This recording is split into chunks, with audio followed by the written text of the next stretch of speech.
जी अस्सलाम वालेकुम। कैफ सिक्स आज के लेक्चर का आगाज़ करते हैं। Lecture number 12। आज के लेक्चर में हम कॉस्ट ऑफ कैपिटल का एग्ज़ाम लेवल का क्वेश्चन अटेम्प्ट करने जा रहे हैं। और अगर आज का क्वेश्चन आपने ये अटेम्प्ट कर लिया, समझ लिया, तो इसका मतलब ये है कि आपकी कॉस्ट ऑफ कैपिटल की एग्ज़ाम लेवल की प्रिपरेशन हो चुकी है।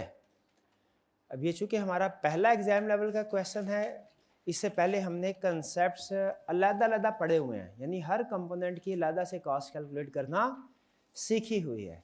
आज के लेक्चर में हमने इसको कंबाइन सबकी weighted average cost of capital calculate करना सीखेंगे, यानी वो काम जो हमने अलग अलग सीखा था आज हम उसको कंबाइन करने जा रहे हैं। शायद पहला क्वेश्चन आपका एग्जाम लेवल का थोड़ा सा आपको मुश्किल लगेगा प्रोबेबली, तो आपको अगर कोई चीज़ समझ में ना आए तो फौरी तौर पे पूछ लीजिएगा। स्टार्ट करें जी। अच्छा, सबसे पहले ये हमारा क्वेश्चन मैंने सेलेक्ट किया है, ऑटम 22 का क्वेश्चन नंबर 9 है, लाहौर क्वोशंट वाला। ठीक है, लाहौर क्वोशंट वाला क्वेश्चन है। सबसे पहले हर क्वेश्चन में याद रखें हमारा तरीका क्या होगा। जब न्यूमेरिकल क्वेश्चन एग्जाम लेवल के पास पेपर डिस्कस करेंगे, होगा ये कि पहले मैं आपको पूरा क्वेश्चंस पढ़ेंगे हम, और जो जो इन्फॉर्मेशन आएगी हम डिस्कस करते जाएंगे कि इस इन्फॉर्मेशन का हमारे क्वेश्चन में क्या इम्पैक्ट है। फिर उसके बाद जब सारा क्वेश्चन डिस्कस कर लेंगे, उसके बाद अटेम्प्ट करना शुरू करेंगे। एग्जाम में भी आपने इसी तरीके से करना है। न्यूमेरिकल क्वेश्चन जो भी होंगे पहले सारा पढ़ना है, फिर उसके बाद जो अहम इन्फॉर्मेशन होगी अंडरलाइन करना है, उसके बाद अटेम्प्ट करना शुरू करना है। आप अकाउंटिंग में ऐसे ही करते हैं ना, R1 R2 में इसी तरह करते हैं कि पहले सारा क्वेश्चन पढ़ लेते हैं, फिर उसके बाद अटेम्प्ट करना स्टार्ट करते हैं ना। चलें, फाइनेंस में भी आपने इसी तरीके से करना है, सारा क्वेश्चन पढ़ लेना है, और पढ़ने के दौरान जाहिर है जो अहम इन्फॉर्मेशन होगी उसको अंडरलाइन करके उसका ट्रीटमेंट आपने जहन में रिवाइज करते रहना है कि इसका हमारे क्वेश्चन पे क्या इम्पैक्ट है। स्टार्ट करते हैं। सबसे पहले क्वेश्चन हमारे सामने आया एग्जाम में, ये ऑटम 22 आपको दिखा देता हूँ। ये ऑटम 22 7 नंबर, और इसका है क्वेश्चन नंबर 9। सबसे पहले क्वेश्चन में रिक्वायरमेंट पढ़नी होती है ताकि पता चल जाए कि ये क्वेश्चन कौन सा है। कह रहा है A, compute L Q's existing weighted average cost of capital. Existing weighted average cost of capital calculate करनी है एज ऑन टुडे, यानी जो भी करंट सिचुएशन है। पार्ट बी में कह रहा है recommend whether L Q should finance the new project by issuing new shares और बाय इशूइंग कन्वर्टिबल बॉन्ड्स। फिर आपने बताना है कि न्यू प्रोजेक्ट को स्टार्ट करना है, वो हमें कैसे फाइनेंस करना चाहिए, न्यू शेयर के जरिए से या कन्वर्टिबल बॉन्ड के जरिए से। या तो न्यू शेयर इशू कर सकते हैं या कन्वर्टिबल बॉन्ड्स। ठीक है, तो हम कैसे डिसीजन करेंगे दोनों में से? जिसकी कॉस्ट नहीं, जिसकी वजह से weighted average cost of capital कम हुई उसको यूज करेंगे। नहीं समझ आई बात की? ये नहीं देखिए, बाज़ औक़ात ऐसा होता है कि आपने कन्वर्टेबल बॉन्ड की कॉस्ट कैलकुलेट की, शेयर्स की कॉस्ट कैलकुलेट की, कन्वर्टेबल बॉन्ड की कॉस्ट कम थी, लेकिन आपने शेयर्स की ऑप्शन सेलेक्ट की। ऐसे हो सकता है। क्यों? रीजन सुनिएगा। इसलिए कि हो सकता है शेयर्स की ऑप्शन सेलेक्ट करने से आपकी जो एग्जिस्टिंग कंपोनेंट है कैपिटल का, उसकी कॉस्ट कम हो जाए, उसका बीटा चेंज हो जाए। तो जब कंपनी का बीटा चेंज होगा तो एग्जिस्टिंग कंपोनेंट की कॉस्ट भी चेंज होती है। इसलिए याद रखें, अगर कोई आपसे पूछे ना कंपनी की एग्जिस्टिंग, मैं आपसे पूछता हूं कंपनी की एग्जिस्टिंग कॉस्ट ऑफ कैपिटल 10% है, दो नई ऑप्शन है। ऑप्शन ए की कॉस्ट कन्वर्टेबल बॉन्ड की कॉस्ट 6% है, और ऑप्शन बी शेयर्स इशू करते हैं कॉस्ट 7% है। भाई क्या सेलेक्ट करें? आपने इसमें सिर्फ न्यू कंपोनेंट्स की कॉस्ट कंपेयर करके फैसला नहीं करना, बल्कि आपने क्या करना है, एग्जिस्टिंग कंपोनेंट के साथ ऑप्शन नंबर 1 को ऐड करके कॉस्ट कैलकुलेट करनी है, वेटेड एवरेज। फिर एग्जिस्टिंग कैपिटल स्ट्रक्चर के साथ ऑप्शन नंबर 2 को ऐड करके cost of weighted average cost calculate करनी है। जो लोअर होगा वो ऑप्शन सेलेक्ट करनी है जिसकी वजह से वेटेड एवरेज का, ठीक है।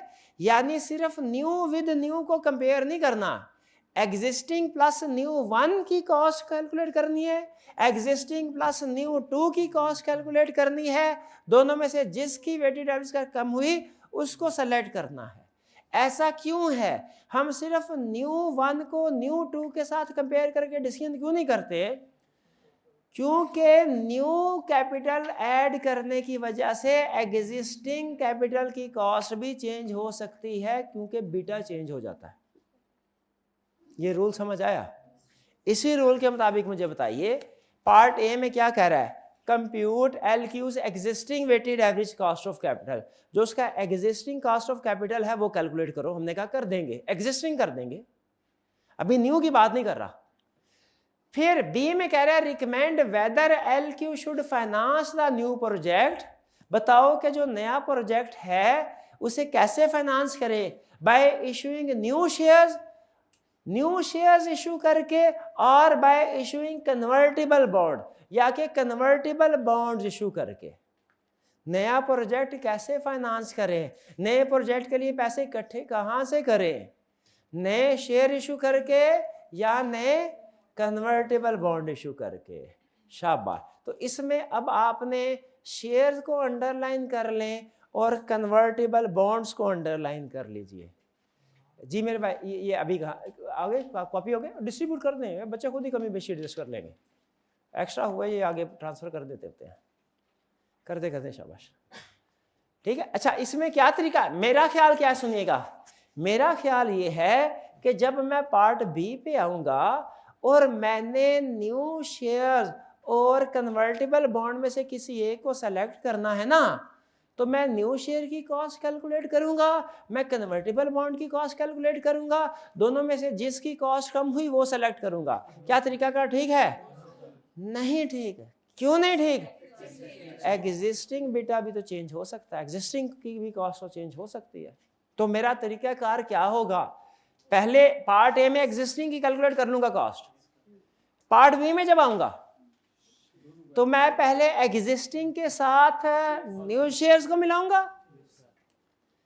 फिर एग्जिस्टिंग के साथ कन्वर्टेबल बॉन्ड को मिलाऊंगा, फिर दोनों में से जिसकी वेटेड एवरेज कॉस्ट कम हुई वो ऑप्शन सेलेक्ट करूंगा। भाई समझ गए? अच्छा, अब ये पार्ट सी देखिए, पार्ट सी जरा पढ़िए, क्या कह रहा है, discuss any 4 factors that LQ may need to consider before deciding on whether to finance the expansion by issuing new shares और कन्वर्टेबल बॉन्ड्स। क्या कह रहा है, कौन सा सवाल है, क्या पूछ रहा है? बताओ, मैंने शेयर्स और कन्वर्टेबल बॉन्ड में से कोई एक सिलेक्शन करनी है, तो मुझे बताओ मुझे कौन कौन से फैक्टर कंसीडर करने चाहिए। कॉस्ट तो करनी ही है, इसके अलावा भी कुछ फैक्टर्स हैं। पहले बताइए, क्या ये क्वेश्चन इसी चैप्टर का 11 का है? किस चैप्टर का है? 10 में क्या हमने ये कंसेप्ट पढ़ा है कि factor to be considered before selecting source of finance, duration, flexibility, ये वही क्वेश्चन है। पार्ट सी ने साबित किया है क्या कि क्या फाइनेंस के पोर्शन में से थ्योरेटिकल क्वेश्चन सेट हो सकता है? जवाब आपके सामने है।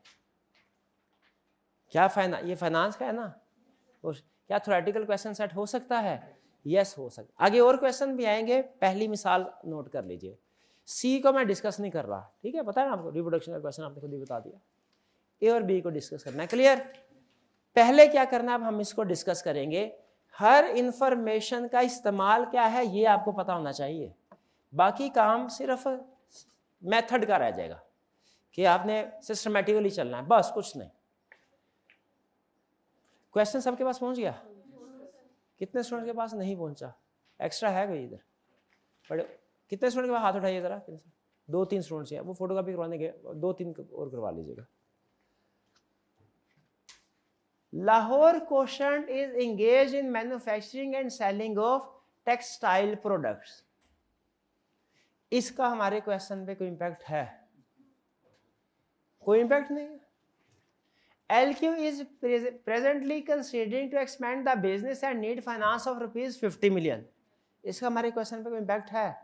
50 मिलियन को अंडरलाइन कीजिए।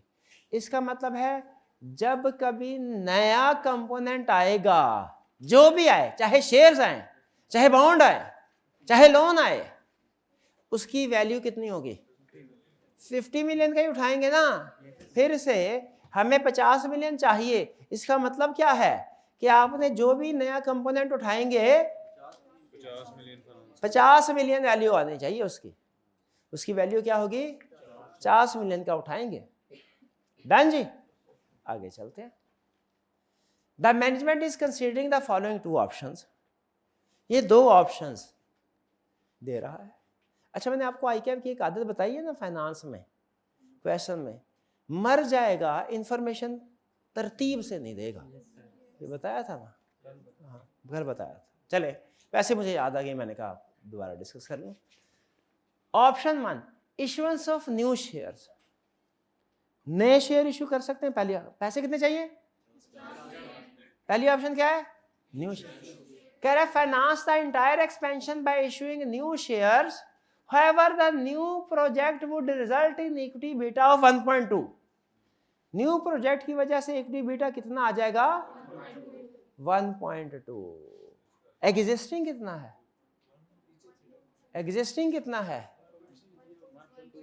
1 नीचे कोई दिया होगा उसने एग्जिस्टिंग, ठीक है, तो वो चेंज होके 1.2 हो जाएगा। इसका मतलब है बीटा चेंज हो रहा है। तो यही वजह है कि हम सिर्फ न्यू विद न्यू को कंपेयर नहीं करेंगे, एग्जिस्टिंग प्लस न्यू 1 को एग्जिस्टिंग प्लस न्यू 2 के साथ कंपेयर करेंगे। ऑप्शन 2 क्या है? Issuance of convertible bond. Convertible bond पता ना क्या होते हैं? कुछ अरसे के बाद ऑप्शन होती है, चाहे रिडीम करवा लो, चाहे कन्वर्ट करवा लो। Finance the entire expansion by issuing 10% convertible bond. ये 10% क्या चीज है? अच्छा सॉरी, याद आया, ये 1.2 इक्विटी बीटा ये किस काम आता है? कैपेम कॉस्ट कैलकुलेट करने के लिए। याद है? वो किधर गया भाई? इधर बैठे कह रहे थे रिस्क फ्री भी है, अगर क्वेश्चन में हो तो उससे भी कैपेम में इंडिकेशन होती है। रिस्क फ्री रेट हो या इक्विटी बीटा हो, इसका मतलब क्या है? कैपेम, कॉस्ट कैलकुलेट करने के लिए। अच्छा, कह रहा finance the entire expansion by issuing 10%। 10% क्या चीज है? Coupon rate. Convertible bond of rupees 1000 each. 1000 क्या चीज है? लिखते जाए साथ साथ अंडरलाइन करके, ये कूपन रेट, ये फेस वैल्यू, ये इक्विटी बीटा। इक्विटी बीटा क्या लिख ले? फॉर कैपेम। किस लिए है? फॉर कैपेम। कैपेम किस लिए है? For cost of capital. Each bond will be converted into 3 shares at the end of year 4। 4 साल के एंड पे इसका मतलब है कि 4 साल 4 कैश फ्लोज आएंगे, 4 सालों के कैश फ्लोज आएंगे। कन्वर्जन रेट क्या है? 3 share. The market value of each share is expected to be rupees 400 on the date of redemption. ये वो आपका एतराज दूर हुआ। मुझे कल हमने क्वेश्चन किया था, कल या परसों, आप कह रहे थे सर आज की शेयर्स की वैल्यू को ले रहे हैं रिडेम्पशन ईयर 3 के बाद, याद है? उसने कहा था आज शेयर प्राइस इतनी है और 3 साल बाद रिडीम होगा, हमने मजबूरन वही ले ली थी। यहाँ पे उसने एग्जाम में कंसेप्ट को ठीक कर दिया। उसने वैल्यू कौन सी दी है? रिडेम्पशन डेट वाली, वही तो चाहिए हमें। तो टर्मिनल वैल्यू क्या हुई इसकी? टर्मिनल वैल्यू क्या हुई इसकी? कन्वर्टेबल बॉन्ड रिडीम होगा 1000 में, और सॉरी ये रिडीम होगा 1000 में और कन्वर्ट होगा 1200 में। 1200 समझ आया? कैसे आया? कैसे आया? 3 into 400 whichever is higher. तो टर्मिनल वैल्यू क्या होगी इसकी? 1200। आगे चलते हैं। Following information has been extracted from the latest financial statements of LQ। LQ की लेटेस्ट फाइनेंशियल स्टेटमेंट में ये इंफॉर्मेशन है। 1 million ordinary share of rupees 100 each, ये फेस वैल्यू है कि मार्केट वैल्यू? ये बैलेंस शीट में वैल्यू है। फाइनेंशियल स्टेटमेंट का मतलब क्या होता है? बैलेंस शीट फेस वैल्यू है। फाइनेंस में हमें मार्केट वैल्यू हमारे लिए ज्यादा अहम होती है कॉस्ट कैलकुलेट करने के लिए कि face value? Market value. Face value interest calculate करने के लिए यूज होती है, कॉस्ट कैलकुलेट करने के लिए प्राइस या मार्केट वैल्यू। भूल गए फार्मूले सारे? वो पी नॉट क्या था? Market value price. फाइनेंस में शेयर्स की या बॉन्ड्स की मार्केट वैल्यू यूज हो। तो फेस वैल्यू किस लिए यूज होती है? इंटरेस्ट रेट कैलकुलेट करने के। कह रहा है ये 1 million ordinary share of rupees 100 each, 100 million और 11% बैंक लोन। ये है जी। अदर इंफॉर्मेशन क्या है? अच्छा अब नोट कीजिए, ये दे रहा है कि ऑप्शन 1 सेलेक्ट करूं कि 2 करूं। ये एग्जिस्टिंग सेटअप है। एग्जिस्टिंग सेटअप यहां से फॉलोइंग से शुरू हो रहा है। एग्जिस्टिंग ये है, इन दोनों में से चूज करना ऑप्शन 1 या 2 में से। एग्जिस्टिंग में अब क्या कह रहा है, आइए देखते हैं। The return on government bond is 8% per annum, whereas average return on market investment is 12% per annum. The current equity beta for LQ is 1.3. देखा वो इक्विटी बीटा चेंज हो रहा था। इसी वजह से हम न्यू 1 को न्यू 2 के साथ कंपेयर नहीं करते, बल्कि एग्जिस्टिंग प्लस न्यू 1 को एग्जिस्टिंग प्लस न्यू 2 के साथ कंपेयर करते हैं। ये इक्विटी बीटा है। अच्छा ये क्या पर्पस है इस इंफॉर्मेशन का? कैपएम के जरिए से कॉस्ट कैलकुलेट करते हैं। Applicable tax rate to LQ is 30%। Tax rate 30%, loan पे भी और बॉन्ड पे भी। और फिर details of dividend paid during the last 4 years including current year 2012 are given below. ये किस लिए दिया है? फिर से कैपएम की इंफॉर्मेशन किस लिए दिया है? टैक्स रेट किस लिए दिया है? बॉन्ड, बैंक लोन और कन्वर्टेबल बॉन्ड पे टैक्स की एडजस्टमेंट के लिए। और ये पिछले कुछ सालों का डिविडेंड किस लिए दिया है? एक्सट्रापोलेशन मेथड के लिए। ठीक है। Compute existing weighted average cost of capital calculate करें। पहले एग्जिस्टिंग कर लें। एग्जिस्टिंग ऑप्शन 1 और 2 तो एग्जिस्टिंग नहीं है ना। एग्जिस्टिंग तो ये following information has been extracted. Existing में कितने कंपोनेंट है ये बताएं? कौन कौन से? ऑर्डिनरी शेयर और बैंक लोन। शाबाश। तो आइए इनकी कॉस्ट कैलकुलेट करना शुरू करते हैं। जिसकी मर्जी पहले कर लें, जिसकी मर्जी बाद में कर लें, कोई प्रॉब्लम नहीं है। पहले कर लेते हैं ordinary shares,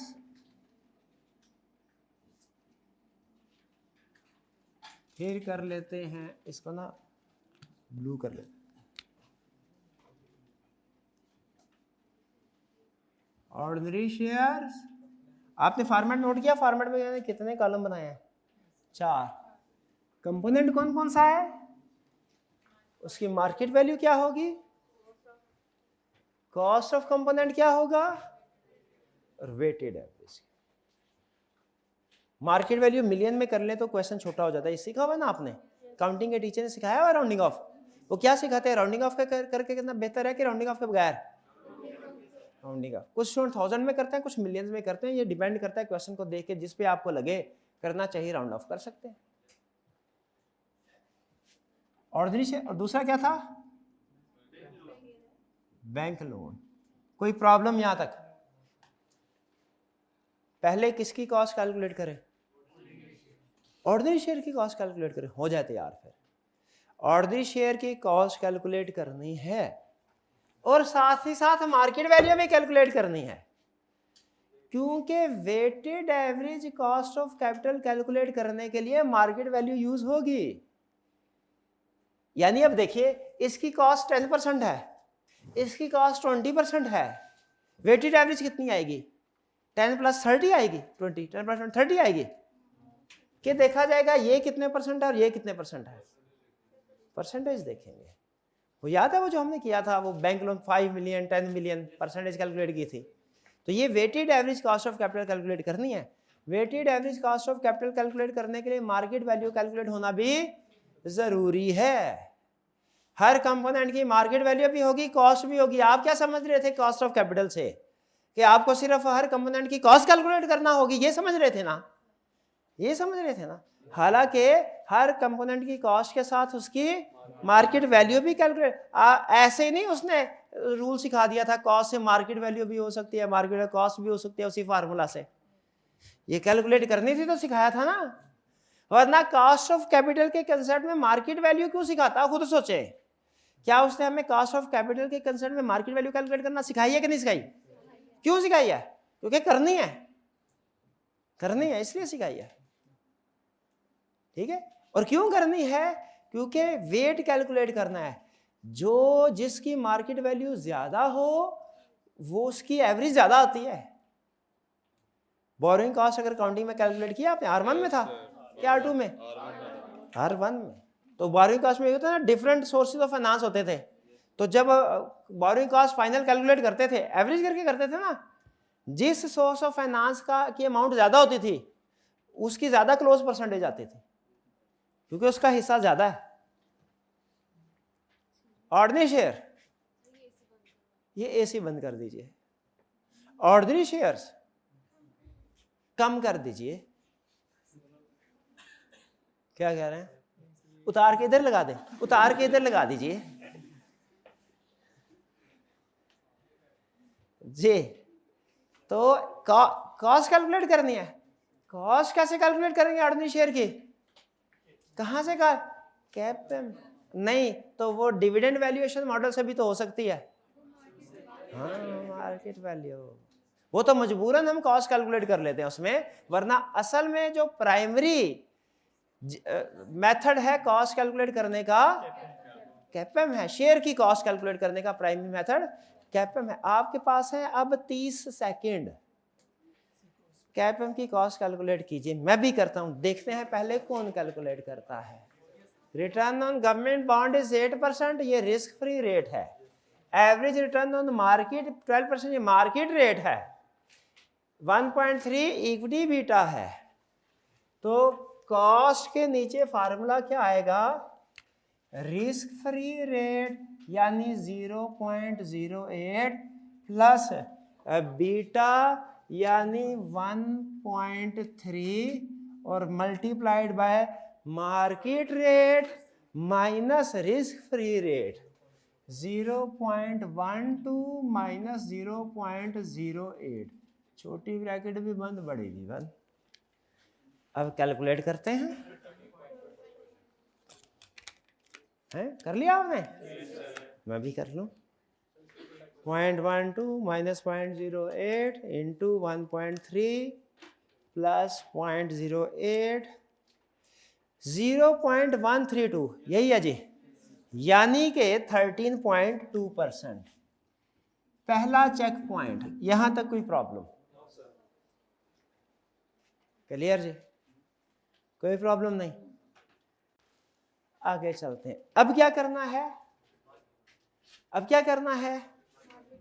market value. Market value कैसे कैलकुलेट करने हैं? प्रेजेंट वैल्यू से, डीवीएम से। क्या उसने हमें हर साल का डाटा दिया हुआ है? दिया हुआ है। तो ये डीवीएम मेथड लगेगा। प्रेजेंट वैल्यू तो होती है रिडीमेबल सिक्योरिटी की, ये तो परपेचुइटी वाली सिक्योरिटी है। कौन सा फार्मूला लगेगा? DVM. $1 million question, DVM with growth के विदाउट ग्रोथ? कैसे पता चला ग्रोथ है? इंफॉर्मेशन दी। ये उसने जो पिछले 4 सालों के डिविडेंड दिए हैं, ये किस लिए दिए हैं? किस लिए दिए? ग्रोथ। और ये देखे बढ़ रहा है ना, 10 से 11, 11 से 12, 12 से 14, बढ़ रहा है डिविडेंड, ग्रो कर रहा है और ग्रोथ रेट है। डिविडेंड ग्रो कर रहा है मतलब ग्रोथ रेट है। फार्मूला कौन सा लगेगा? DVM with growth rate. पक्का? कोई प्रॉब्लम तो नहीं, जरा भी कंफ्यूजन नहीं होनी चाहिए। कौन सा मेथड लगेगा? डीवीएम का तरतीब से चले। डीवीएम लगेगा पहले, इस पे तसल्ली है? इक्विटी की वैल्यूएशन है ना, डीवीएम ही लगेगा, ग्रोथ वाला लगेगा। तो पहले तो मैं तरतीब से चलूंगा, पहले मैं फार्मूला लगाऊंगा इधर। डीवीएम का ये हिस्सा मैं वर्किंग के लिए यूज कर लूं। डीवीएम का फार्मूला मैंने लगाना है, डीवीएम फार्मूला है विद ग्रोथ का, cost of equity is equal to D not 1 plus ji divided by P not plus g. अच्छा, क्वेश्चन के अंदर उसने डी नॉट दिया है कि डी 1 दिया है?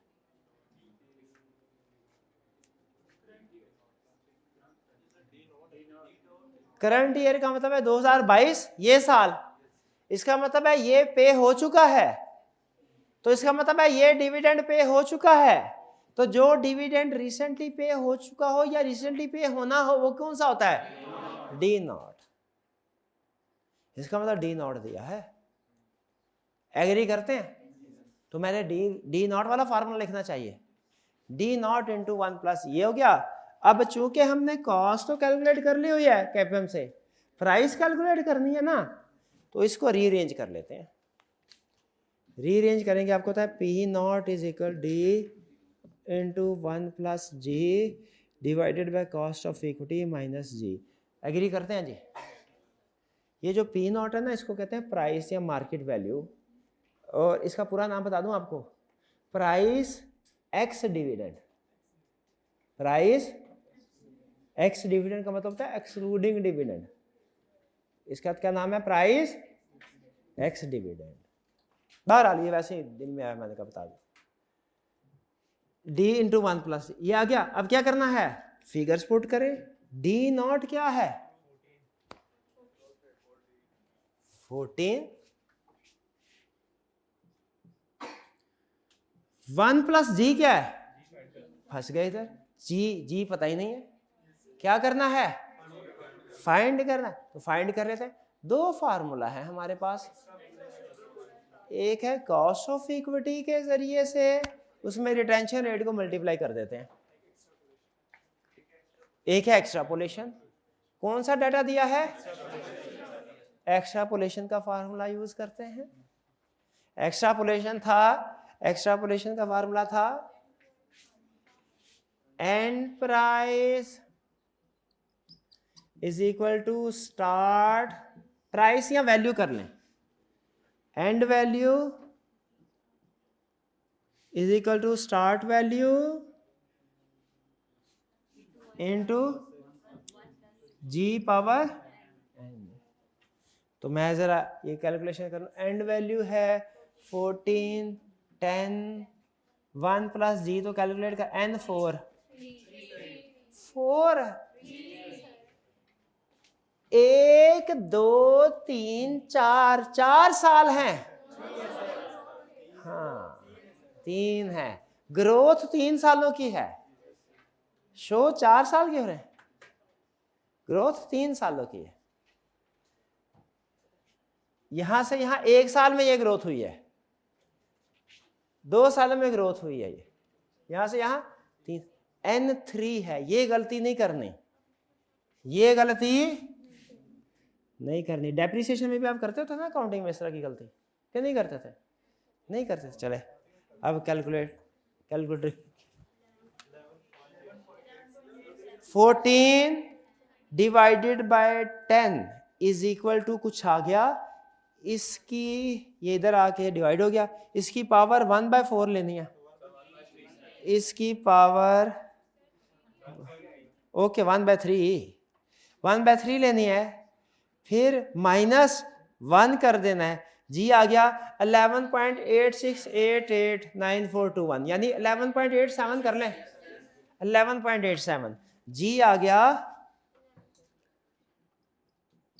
किसी स्टूडेंट को कोई प्रॉब्लम? जी कैसे कैलकुलेशन क्लियर है ना? इधर डिवाइड हो गया, पावर 1/3 लिए।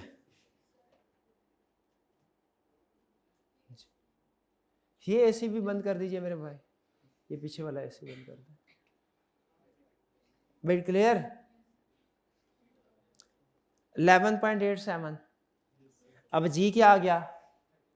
11.87। आ जाए वापस फिर 1.1187 और divided by cost of equity कितनी थी? 13.2 माइनस 0.118। देखिए ठीक है, कैलकुलेशन कर ले। 14 multiplied by 1.1187 divided by bracket 0.132 minus 0.1187 bracket 1 1177.5789 यानी 1178 कर लें राउंड ऑफ करके 117। तो प्राइस एक्स डिविडेंड क्या आ गई? 1178। रेफर वर्किंग टू, इसको वर्किंग का नाम दे दें। इसको नोट कर लीजिए क्योंकि फिर आगे अगर कैलकुलेशन हुई तो मुझे इसी बोर्ड को यूज करना पड़ेगा रेज करके। चेक पॉइंट यहां पे दूसरा चेक पॉइंट, कोई प्रॉब्लम है तो पूछ लें। स्टेप नंबर 1 हमने ऑर्डिनरी शेयर की कॉस्ट कैलकुलेट की। स्टेप नंबर 2 हमने उसकी मार्केट वैल्यू कैलकुलेट की। कॉस्ट कैसे कैलकुलेट हुई? कैपएम से। मार्केट वैल्यू कैसे हुई? डीवीएम से। ग्रोथ मेथड लगाया तो ग्रोथ कैसे कैलकुलेट हुई? एक्सट्रापोलेशन से। किसी जगह कोई प्रॉब्लम है तो पूछ लें। अब आगे क्या करना है? Bank loan. बैंक लोन कितने का है? 100 मिलियन। इसकी मार्केट वैल्यू कितनी है? 100 मिलियन। होती नहीं तो जो उसकी कैरिंग वैल्यू है वही मार्केट वैल्यू है। कैरिंग वैल्यू है वही। तो ये कितनी आ गई? 100। अब इसकी कॉस्ट कितनी है? 11%। फाइंड करने की क्या जरूरत है? 11% है, 11% है। नेट ऑफ टैक्स कर रहे हैं। नेट ऑफ टैक्स कैसे होगी? 30%। हाँ 1 माइनस टी यानी 0.7। 11% मल्टीप्लाई बाय 0.7 यानी 7.7। लेकिन वर्किंग शो करनी है। 11% मल्टीप्लाइड बाय 0.7। बताएं कोई प्रॉब्लम है तो।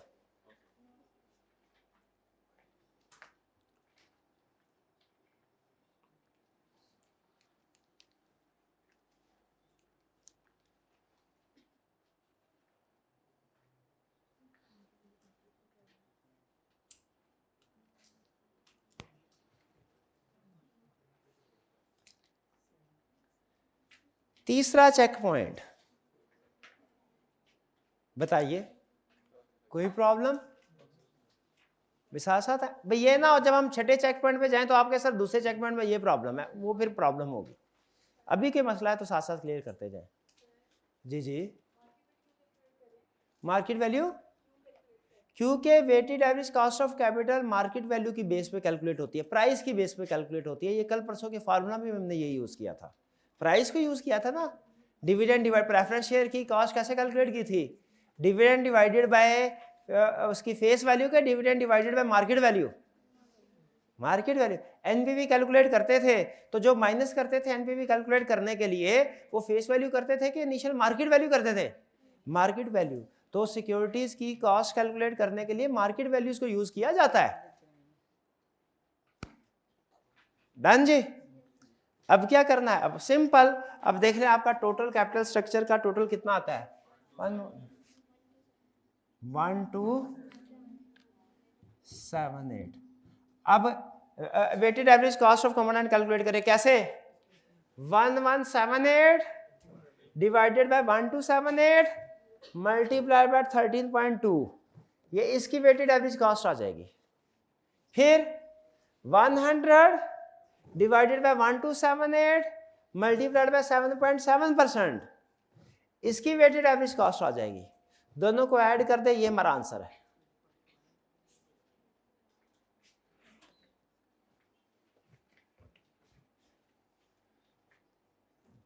One 1178 divided by 1278 multiplied by 0.132,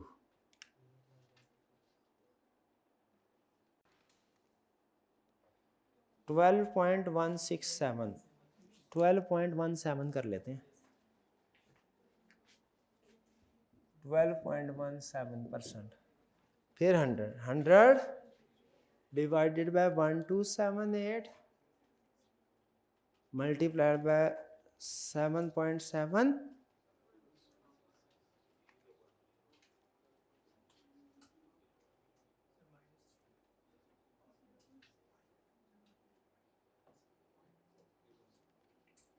ज़्यादा छोटी अमाउंट आ गई है, 0.6025, तो इसको 0.60 कर लेते हैं। ऐड कर लें 12.17 प्लस 0.60, 12.77%। जी, check point. Existing weighted average cost of capital क्या है? 12.7। जल्दी मुझे कोई नहीं है, सिस्टमेटिकली चलना है, स्टेप बाय स्टेप हर चीज़ आपको पता होनी चाहिए। क्या कर रहे हैं, क्यों कर रहे हैं, सिर्फ ये नहीं कि क्या कर रहे हैं, क्यों कर रहे हैं, ये भी तसल्ली से इसको देख लें, क्विक रिवीजन कर लें। जो कुछ आपने पढ़ा है ओके करते हैं तो मुझे आगे चलता हूँ। हमने पहले कंपोनेंट्स दो थे, एक कंपोनेंट पकड़ा, उसकी कॉस्ट कैलकुलेट की, उसकी मार्केट वैल्यू कैलकुलेट की, फिर दूसरे की कॉस्ट कैलकुलेट की, उसकी मार्केट वैल्यू कैलकुलेट की, फिर मार्केट वैल्यू को टोटल करके वेटेड एवरेज कॉस्ट कैलकुलेट करते गए। कोई क्वेश्चन? जो अहम चीज आपने ज़हन में रखनी है वो ये, इक्विटी की कॉस्ट कैलकुलेट करने के लिए कैपम यूज हुआ है कॉस्ट कैलकुलेट करने के लिए, और प्राइस कैलकुलेट करने के लिए डीवीएम विद ग्रोथ यूज हुआ है। ये सबसे अहम कंसेप्ट है इस कैलकुलेशन में। कोई सवाल क्वेश्चन तो पूछ लें, भाई से पूछ लें। 12.17 कैसे आया? शाबाश। ये 1178, 100 और 1278 कैसे आया ये पता चल गया। 13.2% कैसे आया ये पता चल गया। अब कैलकुलेटर पे जीरो करें, पहले ऑल क्लियर करें। हमने इस कंपोनेंट की वेटेड एवरेज कॉस्ट कैलकुलेट करनी है, फिर इसकी वेटेड एवरेज कॉस्ट, फिर दोनों को ऐड करना, क्योंकि टोटल कंपनी की टोटल मार्केट वैल्यू कैसे आई, इसकी मार्केट वैल्यू प्लस इसकी मार्केट वैल्यू ना, तो कंपनी की टोटल एवरेज कॉस्ट कैसे आएगी? पहले इसकी एवरेज कॉस्ट, फिर इसकी एवरेज कॉस्ट। अब इसकी कैसे कैलकुलेट करनी है? 1178 divided by total value multiplied by जो इसकी कॉस्ट है, ये आ गया। और कोई क्वेश्चन? जी बस ये जो मैंने कॉस्ट की वर्किंग किया है, मार्केट वैल्यू की किया, ये करें। Weighted average cost of capital की कैलकुलेट करने की जरूरत नहीं है, ये वाली शो करवाने की जरूरत नहीं है। करवाना चाहे करवा सकते हैं, ये वाली लाजमी शो करवानी है, ये वाली लाजमी शो करवानी है फार्मूला समेत। हाँ बिल्कुल, यहाँ पे वर्किंग नंबर 1 लिख लें, ये यहाँ पे इस पे ये लिख लें, ये देखें ऐसे, ये है जी वर्किंग 1, इधर आ जाएगा हमारा वर्किंग 1, ठीक है जी।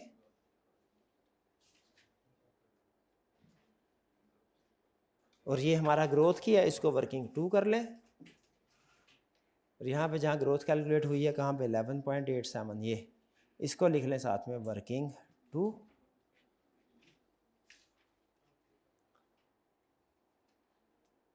आगे चलें, चलिए नेक्स्ट कंसेप्ट है हमारा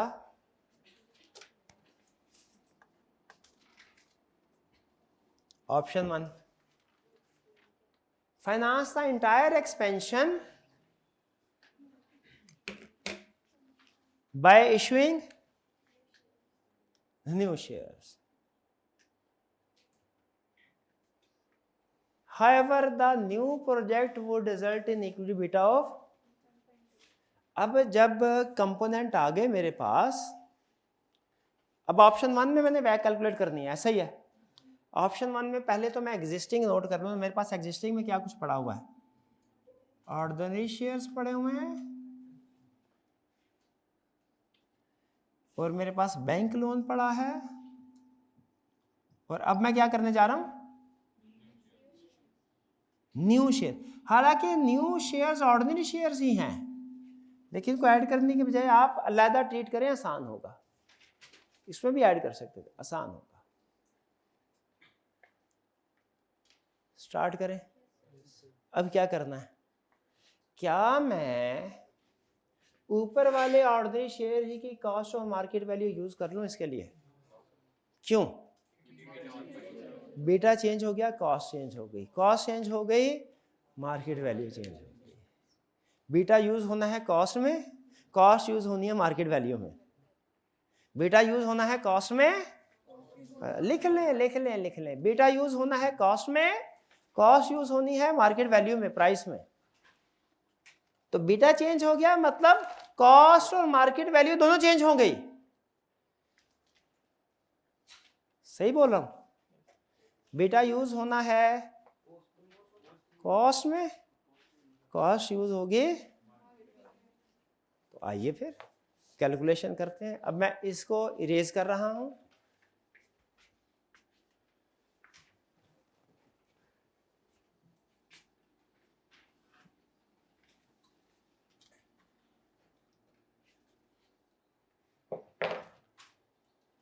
ऑर्डिनरी कॉस्ट ऑफ कंपोनेंट अब की बार क्या होगी,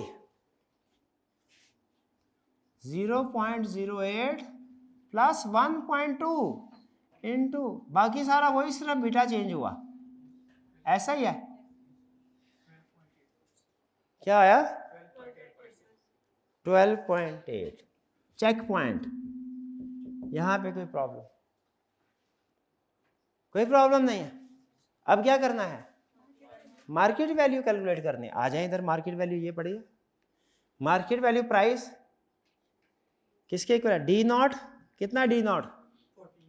14 into 1 plus g. 1 plus g क्या है, ग्रोथ हो गई है. 1.1187 डिवाइडेड बाय, अब की बार कॉस्ट ऑफ इक्विटी क्या है, 12.81 0.128 माइनस 0.11, यानी सिर्फ कॉस्ट चेंज हुई है. 1684. और ये ज़ाहिर है मल्टीप्लाई होगा मिलियंस में, तो ये आ गया 1684 मिलियन. 1684. Check point. कोई प्रॉब्लम है यहां पे तो बताइए.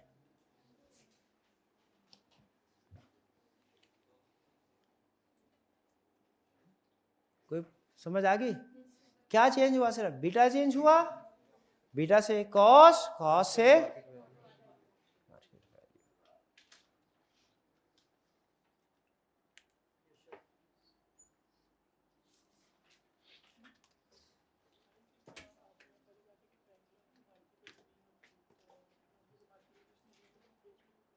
Bank loan. मार्केट वैल्यू से मुराद जो उसकी बुक वैल्यू है वही मार्केट वैल्यू. अगर मार्केट वैल्यू ना हो तो बैंक लोन की हम वही वैल्यू ले लेते हैं. बैंक लोन की जितनी अमाउंट का लोन होता है वो इसकी मार्केट वैल्यू है.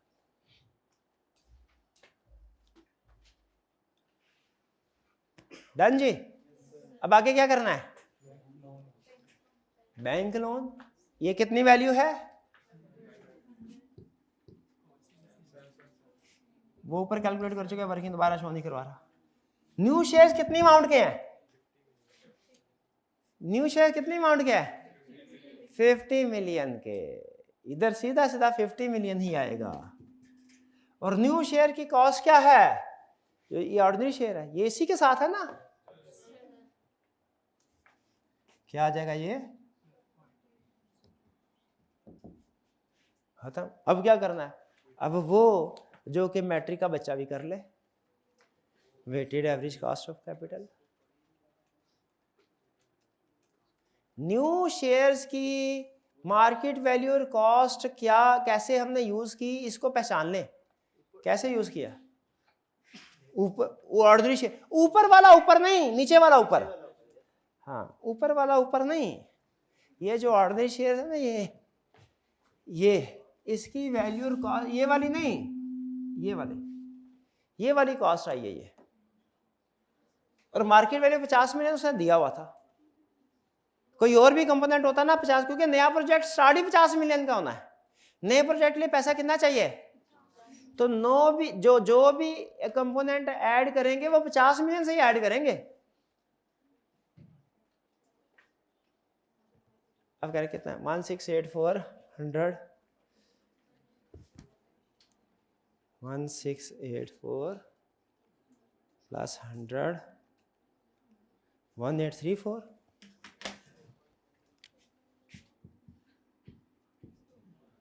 अब इसकी कॉस्ट कैलकुलेट करनी है,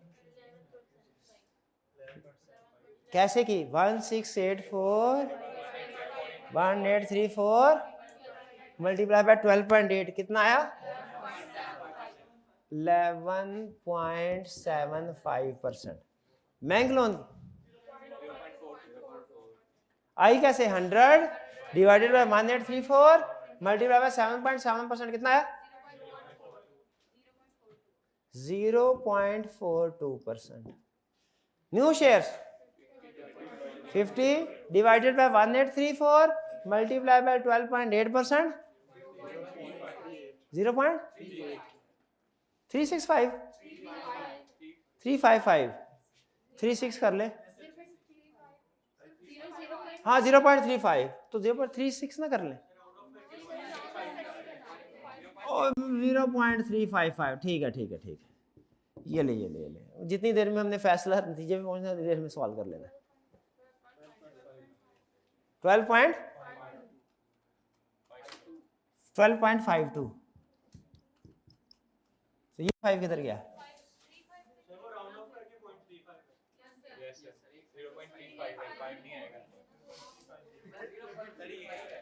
इससे गलती हो गई, मैंने आपसे पूछ लिया। नहीं 50 डिवाइडेड बाय 1834 मल्टीप्लाइड बाय 12.8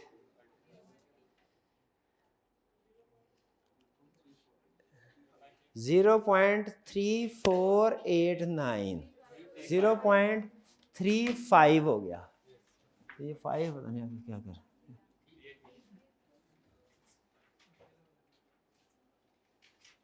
हाँ डन जी। अब क्या करना है? Convertible bond. ठीक है, अब सबसे पहले तो हमने एग्जिस्टिंग आपने लिखने हैं। एग्जिस्टिंग अब क्या लिखेंगे? ऑर्डिनरी शेयर और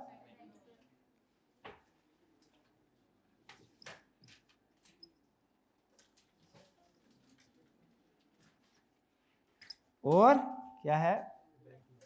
रिडीमेबल बॉन्ड, कन्वर्टेबल बॉन्ड।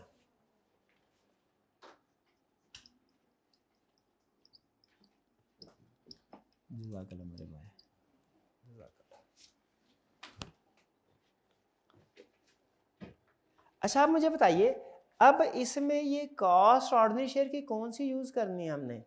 ये वाली या ये? क्यों दूसरे वाली नहीं? पहले वाली क्या दूसरे वाली?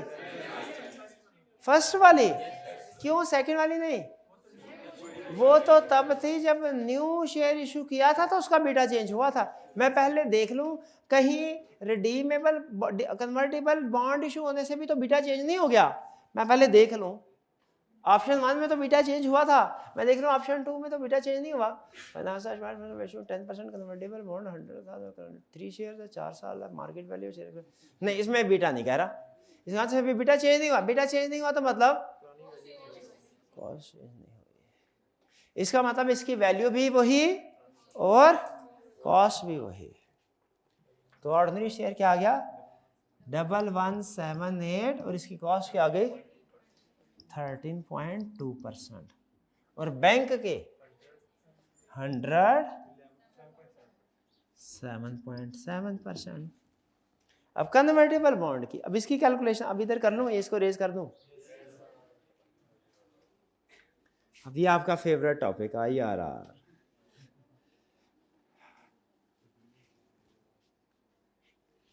पहले कैलकुलेट करनी है NPV at given coupon rate. Coupon rate कितना है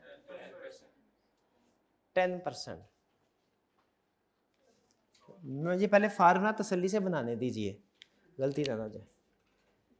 NPV at the rate of 10% is equal to annuity है। एनविटी में क्या फिगर लेनी है मैंने 10% है 1000 का, हर साल क्या मिलेगा 1000 इंटू 10% 100। लेकिन इसको नेट ऑफ टैक्स करना है, टैक्स रेट 30% है इंटू 70% कितना आ गया 70 के 7। कैलकुलेटर से करें भाई जाना, डायरेक्ट ना करें, डायरेक्ट ना करें। 77 क्यों कह रहे थे 1000 मल्टीप्लाई बाय 10% मल्टीप्लाई बाय 0.7 70 आया ना। एनविटी होगी खुदा का हो, किस कैलकुलेशन में फंस गया है 70 करें कैलकुलेटर सारे 1000 multiplied by 10% multiplied by 70%। 70% net of tax के लिए 70। तो एनविटी मैंने कैलकुलेट, और कितने साल है 4 साल है एनविटी आएगी 70 R into 1 minus 1/1 plus I power n minus 4 over 0.1। ये हमारी प्रेजेंट वैल्यू आ गई। प्लस अब डिस्काउंट करना है हाँ टर्मिनल वैल्यू को। टर्मिनल वैल्यू क्या है 1000 रिडीमेबल होगा, 1000 भी रिडीम होगा, और कन्वर्जन वैल्यू क्या है 400 1200 1000 1200 विच एवर इज। ये समझ आ रही है। रिडीम कुछ नहीं बताया हुआ रिडीम होगा कि नहीं होगा, तो रिडीम तो जाहिर होता ही है, ऑप्शन होती है वो। कन्वर्ट की ऑप्शन में भी हो में भी ना हो, रिडीमेबल की तो होती है। और नहीं बताया at par at premium at discount, तो रिडीमेबल एट पार है 1000 पे, और कन्वर्जन के साथ 1200। तो विच एवर इज हायर, कौन सी वैल्यू लेनी है 1200 इंटू 1.1 पावर -4। अब क्या करना है माइनस मार्केट वैल्यू। अब मार्केट वैल्यू क्या है 1000 जिस पे इश्यू कर रहे हैं।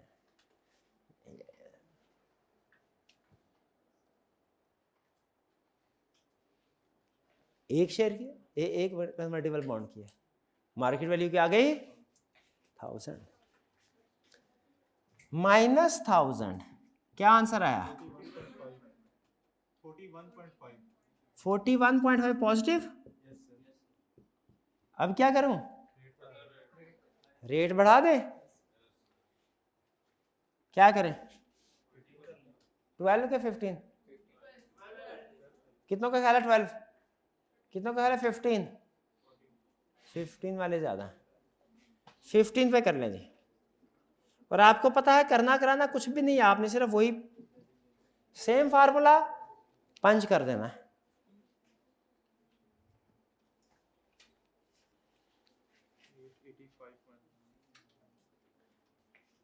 किताब में हुआ है 12 के साथ, हाँ 12 के साथ बुक में हुआ, अगर उसमें करना हो तो बुक से देख सकते हैं। -1114 114 चले। IRR क्या होगा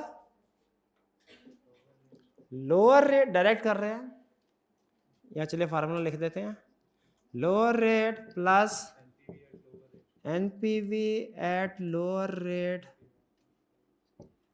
divided by NPV at lower rate minus, and जल्दी जल्दी लिख रहा हूँ, प्रॉब्लम तो नहीं है ना, NPV at higher multiplied by difference of 5%।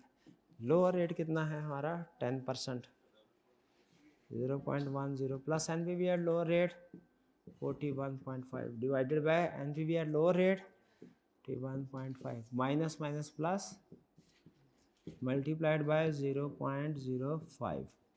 ये प्लस क्यों आ गया पता है ना? 11.33%। ये हमारी कॉस्ट आ गई 11.33%। और इधर क्या वैल्यू आएगी? हा 1000 तो एक बॉन्ड की वैल्यू है, 1000 एक बॉन्ड की वैल्यू है। इधर तो टोटल मार्केट वैल्यू आती है, कितनी आएगी? 50 मिलियन, जितने का फाइनेंस चाहिए। ये क्वेश्चन खत्म। किसको 50 11.33 समझ आ गया? न्यू सोर्स की मार्केट वैल्यू हमेशा वो पैसे होंगे जो नए प्रोजेक्ट के लिए चाहिए। नए प्रोजेक्ट के लिए हमें क्वेश्चन के अंदर उसने बताया है कितने पैसे चाहिए, 50 मिलियन। तो जितनी भी नई ऑप्शंस होंगी ना, उनकी मार्केट वैल्यू हमेशा 50 मिलियन होगी, क्योंकि चाहिए 50 मिलियन। हम उतना ही फाइनेंस रेज करेंगे जितना 50 मिलियन चाहिए। चाहे ऑप्शन नंबर 1 के जरिए पैसे इकट्ठे करें, चाहे ऑप्शन नंबर 2 के जरिए करें, चाहे ऑप्शन नंबर 3 के जरिए करें, पैसे कितने इकट्ठे करने हैं? 50 मिलियन। जो भी कंपोनेंट इशू करेंगे उसकी मार्केट वैल्यू कितनी होनी चाहिए? 50 मिलियन। 1000 हमने तो एक बॉन्ड की कॉस्ट कैलकुलेट करेंगे। कॉस्ट कैलकुलेट करने के लिए एक शेयर या एक बॉन्ड की वैल्यूज भी चल जाती हैं। हाँ जी,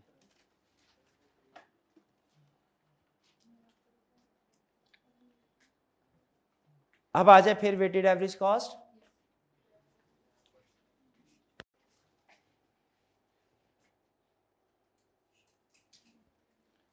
one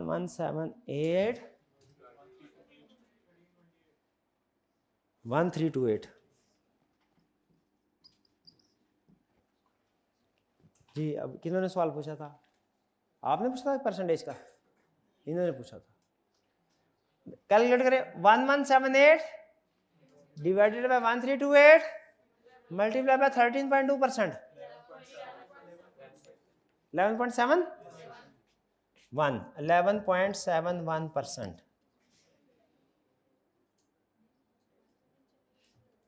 100 divided by 1328 multiplied by 7.7, 0.58, 0.58%। अब convertible bond 50 divided by 1328 multiply by 11.33,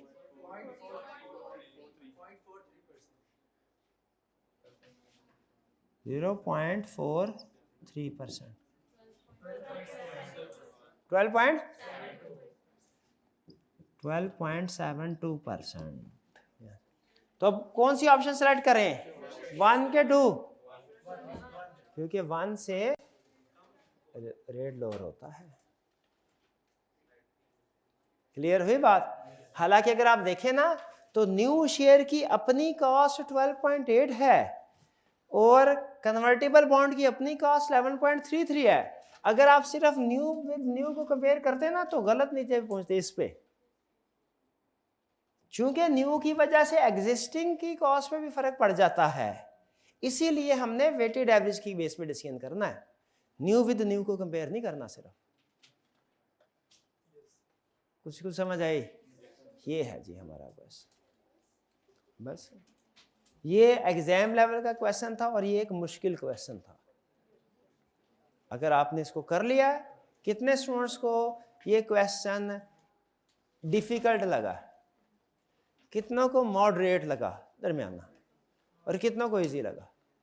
चलें ठीक है, ज़्यादातर को मॉडरेट लगा, ठीक है। अच्छा, इसमें आपको पता है ये जो प्राइस हम कैलकुलेट करते हैं ये एक्स डिविडेंड होती है। एक्स डिविडेंड का मतलब क्या होता है? डिविडेंड के बगैर। अगर कभी वो आपको कम डिविडेंड प्राइस देना, कम डिविडेंड का मतलब क्या होता है? कम्युलेटिव डिविडेंड ऐड करके, तो आपने उसमें से डिविडेंड माइनस कर देना। हमारे लिए हमें फाइनेंस मैनेजर को कौन सी प्राइस पसंद होती है? एक्स डिविडेंड के कम डिविडेंड? X dividend. अगर कम डिविडेंड हो तो उसको एक्स पे ले आना है। कैसे? कम डिविडेंड प्राइस में, शेयर की कम डिविडेंड प्राइस में से डिविडेंड माइनस कर दे, एक्स डिविडेंड प्राइस आ जाएगी। Share price plus dividend is equal to cum dividend price. Cum dividend price minus dividend is equal to ex dividend price. Ex dividend price plus dividend is equal to cum dividend price. Cum dividend minus dividend is equal to ex dividend price. सब ये मैं वैसे ही, कुछ नहीं, वैसे ही तो मुझे कोई चीज याद आ रही थी, मैं क्या थोड़ा कुछ नहीं सोच रहा था, मैं बस सोच रहा था बाबा। नेक्स्ट, अब आपको होम असाइनमेंट दी जाएगी वॉल्यूम 2 के क्वेश्चन, नोट कर लीजिए। मैं आपको वॉल्यूम 2 अब चैप्टर शेयर करूंगा। अभी आपने होम असाइनमेंट में नोट कर लेना है कि कौन कौन सा क्वेश्चन करना है। क्वेश्चन नंबर 2, 2 क्वेश्चन सिर्फ, 2 और 4। ये भेजूंगा ना आज, ये भेजूंगा मैं। हाँ, कल टेस्ट है, तो इसीलिए सिर्फ 2 सवाल दे रहा हूं, 5 नहीं दे रहा।